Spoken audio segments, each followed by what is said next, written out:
सन्माननीय व्यासपीठ, उपस्थित सर्व शिक्षक वर्ग, सन्माननीय मुख्याध्यापक व माझ्या विद्यार्थी मित्र-मैत्रिणींनो, आज आपण येथे भारतीय राज्यघटनेचे शिल्पकार भारतरत्न डॉक्टर बाबासाहेब आंबेडकर यांची जयंती साजरी करण्यासाठी येथे जमलेलो आहोत.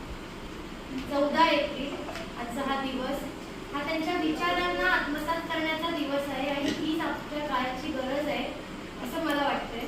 आणि ह्याच दिवसाचं औचित्य साधून आपण त्यांची जयंती आज साजरी करणार आहोत. मी आपल्या शाळेचे मुख्याध्यापक जाधव सरांना विनंती करते की त्यांनी डॉक्टर बाबासाहेब आंबेडकर यांचे प्रतिमापूजन करून द्यायचे आणि इतर शिक्षक वर्गांना सुद्धा विनंती करते की त्यांनी प्रतिमापूजन करायचे.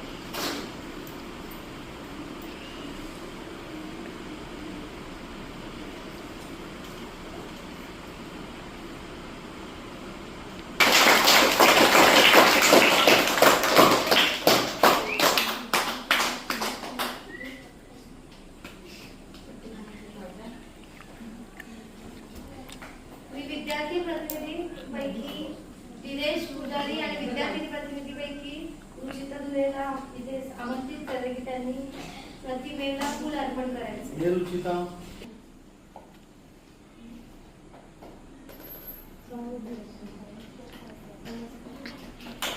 धन्यवाद सर्वांना. आज 14 एप्रिल आजच्या या दिवशी आपण मोठ्या जयघोषामध्ये आपण भीमजयंती साजरी करत आहोत.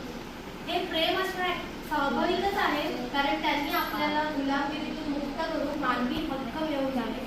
परंतु फक्त आपण हार आणि गाणी लावायची आणि गुलाल उधळायचा म्हणजे आपण जयंती साजरी करायची का? नाही. ही जयंती आपण उत्साहात साजरी करायची, पण सगळ्यात महत्त्वाचं म्हणजे बाबासाहेबांना काय अपेक्षित आहे तर त्यांच्या विचारांची जयंती आपण साजरी करणं अपेक्षित आहे.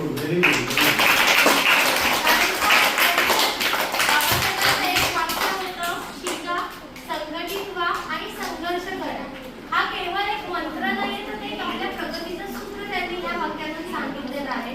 शिका म्हणजे काय? शिक्षण. आजही आपण केवळ फक्त पदव्या मिळवण्यासाठी शिकवत आहोत, बरोबर? पण बाबासाहेबांना काय हवं होतं? बाबासाहेबांना खरंच ज्ञान हवं होतं, जे माणसाला त्यांनी उपभोगलेल्या गुलामगिरीची जाणीव करून देऊ शकते. ते ज्ञान आपल्याकडे आलं पाहिजे, त्यामुळे त्यासाठी शिक्षण गरजेचं आहे. दुसरं म्हणजे त्यांनी सांगितलं संघटित व्हा. संघटन होणं गरजेचं आहे. आपण जातीपातीमध्ये विभागलेलो आहोत. जोपर्यंत आपण एकत्र येत नाही तोपर्यंत आपल्या समाजाची प्रगती होऊ शकत नाही. त्यामुळे त्यांनी हा मूलमंत्र दिलाय, शिका, संघटित व्हा. आणि तिसरं त्यांचं काय वाक्य आहे? आणि संघर्ष करा. हा संघर्ष म्हणजे कोणत्याही शस्त्र वगैरे घेऊन संघर्ष करायचा नाहीये, तर आपल्यावरती होणारा जो अन्याय आहे त्या अन्यायाविरुद्ध आणि आपल्या स्वतःच्या प्रगतीसाठी आपण वैचारिक दृष्ट्या संघर्ष करायचा आहे, असा त्यांनी आपल्याला मूल मंत्र दिला होता. शिका, संघटित व्हा आणि संघर्ष करा. डॉक्टर बाबासाहेब आंबेडकर यांनी आपल्याला जगातील सर्वश्रेष्ठ संविधान दिले आहे आणि आपण ते नेहमी संविधान म्हणतो, बरोबर ना? प्रार्थनेच्या वेळी दररोज तुम्ही संविधान म्हणता. आता या संविधानाने आपल्याला हक्क दिले आहेत. ते हक्क आपण घेताना आपल्याला आपली कर्तव्य विसरायची नाही. संविधानातील समता, बंधुता आणि न्याय हे विचार आपल्याला आपल्या अंगी आत्मसात करायचे आहे. आणि मला शेवटी इतकंच म्हणायचं आहे, बाबासाहेब हे केवळ आपल्या एका समाजाचे नेते नाही, तर ते संपूर्ण विश्वाचं प्रेरणास्थान आहे. आणि त्यांच्या मूर्तीची पूजा आपण करतोच आहोत, पण त्यांनी दिलेल्या विचारांची पूजा, त्यांनी लिहिलेल्या पुस्तकांची पूजा करणं आणि त्याचं आचरण करणं हे जास्त गरजेचं आहे.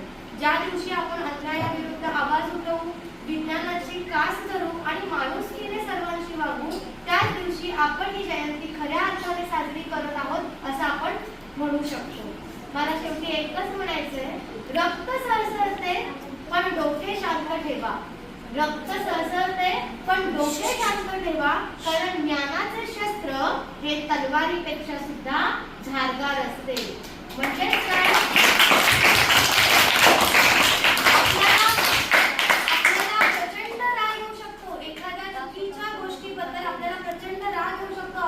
अंगातील रक्त सळसळू शकतं. आपल्याला रागामध्ये आपण कोणतेही निर्णय घेऊ नयेत का? तर रक्त जरी सळसळलं तरी आपण आपलं डोकं शांत ठेवलं पाहिजे, कारण जर आपल्याकडे ज्ञान असेल तर ते ज्ञान हे एखाद्या शस्त्रापेक्षा म्हणजे तलवारीच्या धारेपेक्षा सुद्धा धारदार असतं. त्यामुळे आपल्याला आपल्या ज्ञानाचा वापर करून समोरच्याचं मन जिंकून घ्यायचं आहे. जय भीम, जय हिंद, जय महाराष्ट्र. मी आपल्या शाळेच्या विद्यार्थिनी सरिता वाघमारे हिला विनंती करते की तिने 2 शब्द बोलावे.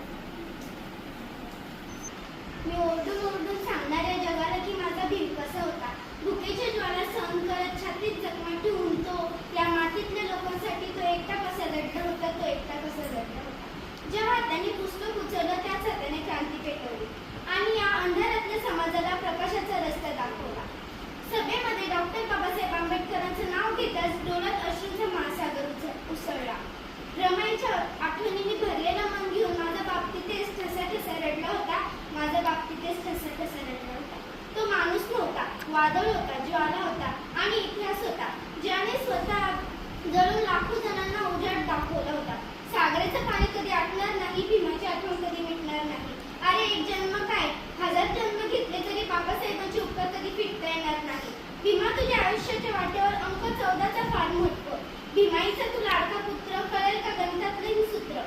उधळतो आम्ही प्रकाशातली फुले 14 तारखेला तुझ्या जन्मामुळे. 14वा रत्न तू, विश्वरत्न तू, आमची कोटी पुढे तू. माननीय मुख्याध्यापक, उपस्थित सर्व शिक्षक आणि माझे प्रिय मित्रमैत्रिणींनो, सर्वांना माझा नमस्कार. डॉक्टर बाबासाहेब आंबेडकर हे एक महान विधिज्ञ, समाजसुधारक, अर्थतज्ञ, राजकारणी आणि भारताच्या संविधानाचे शिल्पकार होते. त्यांचा जन्म 14 एप्रिल 1891 रोजी मध्य प्रदेशातील मूळ गावात झाला. बालपणीच त्यांनी जातीय विषमतेचा, अपमानाचा आणि अन्यायाचा अनुभव घेतला. पण या सगळ्या अडचणींना तोंड देत त्यांनी शिक्षणाची कास धरली आणि आपले संपूर्ण आयुष्य शिक्षणाला समर्पित केलं.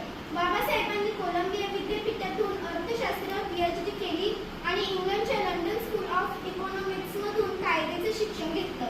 होता सिंहासारखा बाप आमचा, नव्हती त्याला कोणाची भीती. लोटून गेले वर्षानुवर्ष तरी आजही बोलावली ती चैतन्यभूमीची माती. दीनदलितांसाठी लढून बहुजनांचे उद्धारक बनले. जीवनीमान जगण्याचं त्यांना सर्वांच्या मनामनात रुजले.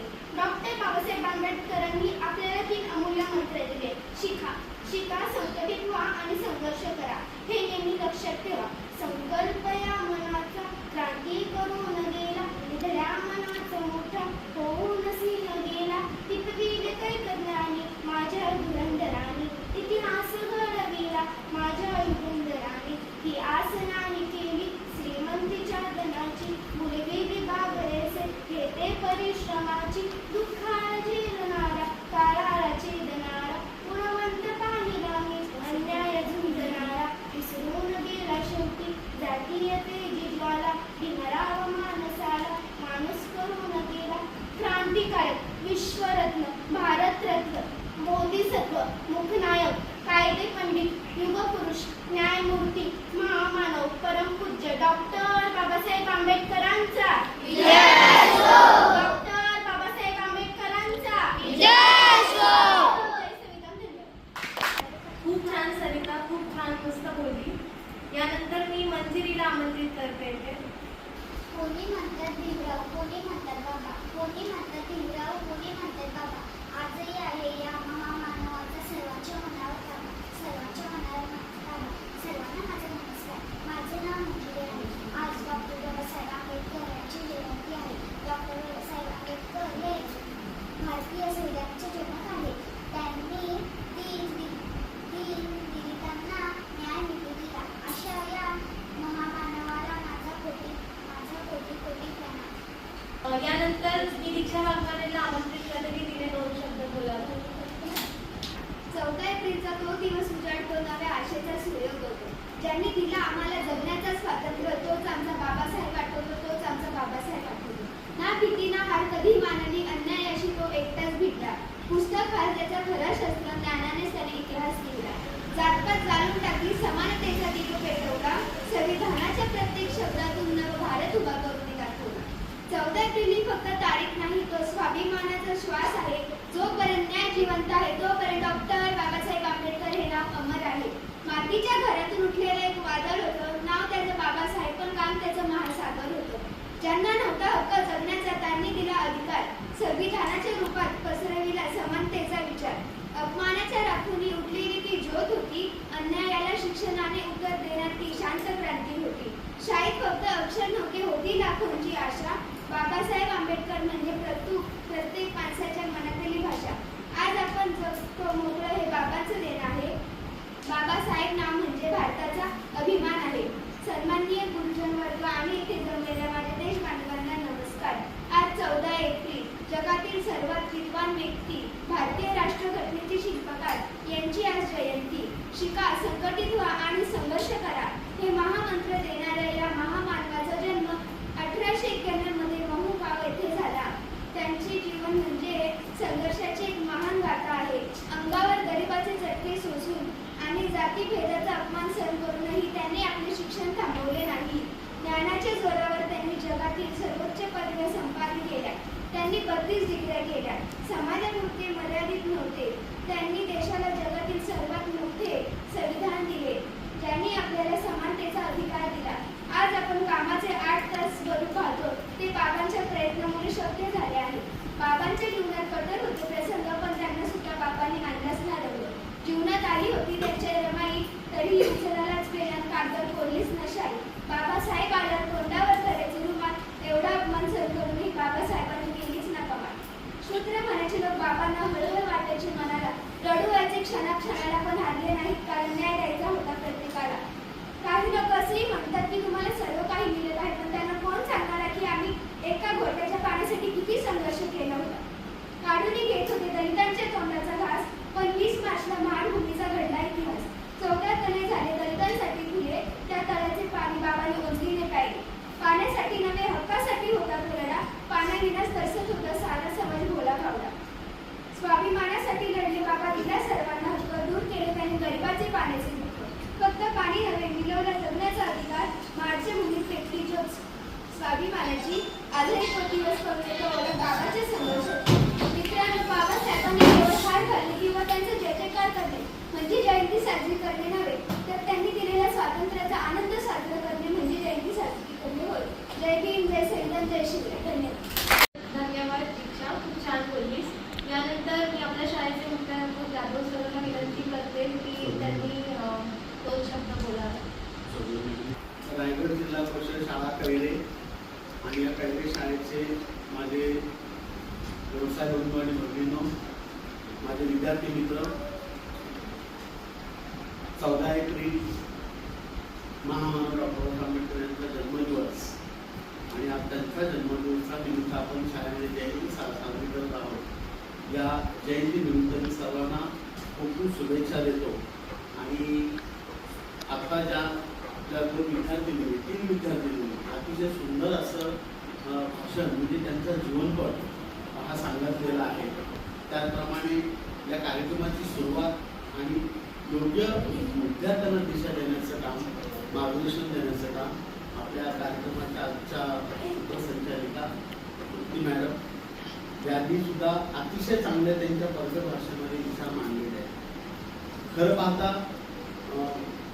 तुम्ही महिलांनी बोलावं, महिलांनी जास्त हे विचार मांडावेत, कारण ज्या गोष्टी महिलांसाठी घडलेल्या आहेत किंवा महिलांना जे जे काय मिळालं आहे किंवा जे ज्या काही गोष्टी शिक्षणाच्या प्रवाहामध्ये उंच भरारी घेऊन ज्या आहेत, त्या शिक्षणाच्या प्रवाहाच्या भरारीमध्ये महिलांना आणण्याचं काम बाबासाहेबांनी घटनेमध्ये नमूद केलं होतं. मी एक छोटासा किस्सा सांगणार आहे. राज्यघटना, भारतीय घटना लिहायला घेतली त्यावेळेस राज्यघटनेला कायदे मंत्रिमंडळामध्ये बाबासाहेब कायदेमंत्री होते आणि त्यांना विरोध केला होता की त्या घटनेमध्ये हिंदू कोड बिल हा मुद्दाच खोडून काढा. माझ्या महिला भगिनींनी हा मुद्दा ऐकावा की त्यावेळी पंडित जवाहरलाल नेहरूचं सरकार, काँग्रेसचं सरकार होतं, म्हणजे अगोदर चालत होतं आणि घटनेमध्ये हा मुद्दा एक टाकला, हिंदू कोड बिल. नेमकं हिंदू कोड बिल म्हणजे काय, तर त्याच्यामध्ये बाबासाहेबांनी महिलांसाठी सगळे नियम, त्याच्यामध्ये पोट नियम त्याच्यामध्ये आणले होते. 21 पोट नियम आणले आणि त्या पोट नियमामध्ये असं टाकलं होतं, महिला सक्षमीकरण, महिलांना मोफत शिक्षण, पुरुषांच्या बरोबरीने महिलांना समान वेतन, पुरुषांच्या बरोबरीने महिलांना कामाचे तास, त्याचबरोबर महिला प्रसूती रजा, महिलांना परदेशात परदेशात जाण्याचा त्यांना अधिकार, त्यांना स्वतंत्र बोलण्याचा अधिकार, त्यांना मतदानाचा अधिकार, त्यांना सर्वोच्च पदी असण्याचा अधिकार. सर्वोच्च पदी कोण असायचा तर पुरुष असायचा. ही मनुस्मृतीमध्ये एक नियमावली ती करून काढली होती, सर्वोच्चपदी महिला असावी. आणि या अशा 21 कलमांमध्ये महिलांना जो अधिकार टाकला, त्याच्यामुळे ते जे शासन होतं ते भडकलं. ते म्हणजे तुम्ही बाबासाहेब महिलांच्या हातामध्ये कारभार करून काय देशाचे काय वाटोळ करताय, असे उद्गार आहेत त्या नेत्यांचे. मी आता नावं सांगत नाही, तुम्ही लहान आहात. पण त्याच बाबासाहेबांनी असं सांगितलं की ज्या देशामध्ये मी कायदेमंत्री पदाचा कायदेमंत्री आहे, महिला मंत्री सुरक्षा कायदा माझ्या हाती दिलेला आहे, ज्या माझ्या देशामधल्या महिलांना अधिकार, कर्तव्य, हक्क, जाणीव आणि त्यांना बरोबरी वेतन नसते, त्यांना बरोबर जर अधिकार नसतील, तर मी कायदेमंत्री राहून माझा उपयोग काय. बाबासाहेबांनी तडकाफडकी 9 सप्टेंबरला तो कायदेमंत्री पदाचा राजीनामा दिला आणि मंत्रिमंडळातून बरखास्त झाले. पुन्हा त्यांना 10 दिवसांनी मंत्रिमंडळामध्ये बोलावलं आलं. संसदेमध्ये तो विषय, हिंदू कौटुंबिकाचा विषय सर्वांच्या पुढे ठेवण्यात आला आणि त्याच्यातले सर्वच्या सर्व हक्क महिलांना बहाल करण्यात आलं. हे हिंदू कौटुंबिकामध्ये लिहिलेलं बाबासाहेबांनी विधान आहे, हिंदू कौटुंबिकामध्ये लिहिलेलं ही नियमावली आहे. आज राज्यघटनेमध्ये ज्या ज्या काही गोष्टी आहेत, ज्या ज्या काही नियमावली आहेत, ज्या ज्या काही तरतुदी आहेत, ज्या ज्या काही हक्क अधिकार दिलेले आहेत, ते राज्यघटनेतून दिलेलं आहे. बाबासाहेबांच्या बरोबर 7 लोकांची कमिटी होती, त्याच्यातले 6 लोकांनी तूर्त अंग काढलं. कोण म्हणलं मी आजारी आहे, कोण म्हणलं मी परदेशात चाललोय, कोण म्हणलं की माझं देहांत झालंय, कोण म्हणलं मी संसदेपासून लांब राहतो. अशा प्रकारे ही एकट्यावर त्यांच्यावर जबाबदारी पडली. पण ही जबाबदारी पार पडत असताना 2 वर्ष 11 महिने 18 दिवसामध्ये संविधान लिहिलं, त्याचा कच्चा मसुदा केला आणि डॉक्टर राजेंद्र प्रसाद यांच्या हातामध्ये दिला.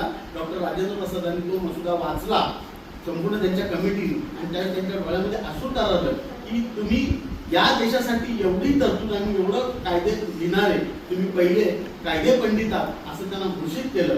आपण किती सांगावं, आपण किती बोलावं, फार मोठा इतिहास आहे. हा इतिहास ह्या थोर महात्मे ज्यात आहेत, शिवछत्रपती राजे, महात्मा ज्योतिबा फुले, डॉक्टर बाबासाहेब आंबेडकर, छत्रपती शिवाजी महाराज, छत्रपती शाहू महाराज, छत्रपती संभाजी महाराज, त्याच्यानंतर पंडित जवाहरलाल, जी राजकारणाच्या व्यतिरिक्त जी मंडळी होती की ती देशाच्या लढण्यासाठी होती, त्यांचे इतिहास रक्ताने लिहिले आहे. आज आपण असं म्हणतो त्यांचे इतिहास रक्ताने लिहिले आहे. का तर त्यांचं जे कार्य होतं ते अहोरात्र ते काम आपल्या फक्त देशासाठी, आपल्या मानव अधिकारासाठी, आपल्या समाजासाठी करत होते. म्हणून त्यांच्या पुण्यतिथी जयंती आपण साजरा करतो. या गोष्टीची तुम्हाला विद्यार्थ्यांना जाणीव झाली पाहिजे, या गोष्टीची तुम्हाला जाणीव झाली पाहिजे, याचा तुम्ही अभ्यास करत गेलं पाहिजे. आता ज्या 2 मुलींनी 3 मुलींनी जे वक्तव्य केलं हे लिखाण त्यांनी लिहून काढलेलं आहे, हे त्यांनी वाचलेलं आहे. तुलसी मॅडमने जे तुम्हाला जे काही मुद्दे सांगले ते वाचनात दिलेले आहेत आणि अशा प्रकारचं तुमचं वाचन असेल तर तुम्ही चांगल्या प्रकारे बोलू शकता.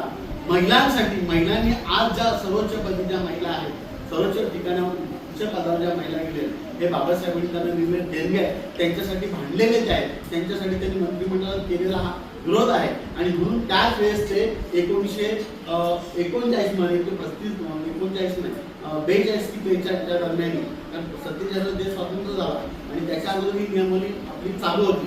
आणि मग हा हिंदू कौटुंबिक पास झाला, मंत्रिमंडळामध्ये आला, संविधानामध्ये आला आणि अखंड भारत देशामध्ये तो लागू झाला. भारतीय संविधान देशा परदेशामध्ये लोकांनी दिलं आणि त्याच्यात ते काही मुद्दे घेऊन त्यांनी त्यांचा कारभार चालू केला. मी जास्त न वेळ घेता, बराचसा वेळ झालेला आहे, 11:30 वाजून गेले, मी ऐकून थांबतो आणि सर्वांना मैत्री पूर्ण जय हिंद, जय महाराष्ट्र आणि जय भीम करतो.